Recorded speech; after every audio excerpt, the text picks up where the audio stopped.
In this video, you'll learn how to create and manage projects in your Amasty account. Go to Account, License Registration. Click Add New Production Project and enter the project details, project name, and store domain. Remember, use one project per production store. After purchasing a module, you can assign it to the relevant project through Products. Go to Account, Products, find the module, click Manage, then select the project from the Assign License pop-up.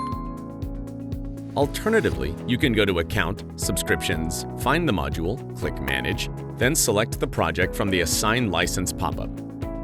Finally, you can assign modules directly through License Registration. Find the project, click Manage, and select the modules to assign. Then click Save. Next, create composer keys for each production project. Go to License Registration, My Production Projects, and click View. Composer keys will be generated automatically for new projects. You'll see public and private keys here. To generate composer keys, go to License Registration, My Production Projects, and click View. Then click the Generate Access Key button, enter a name for your key, and click Generate. That's it.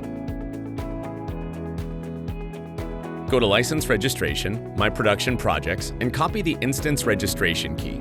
Then go to Amasty, Products, License Registration. Set production environment to Yes, paste the instance registration key, and click Save and Verify. That's it. Your Amasty account is ready to go.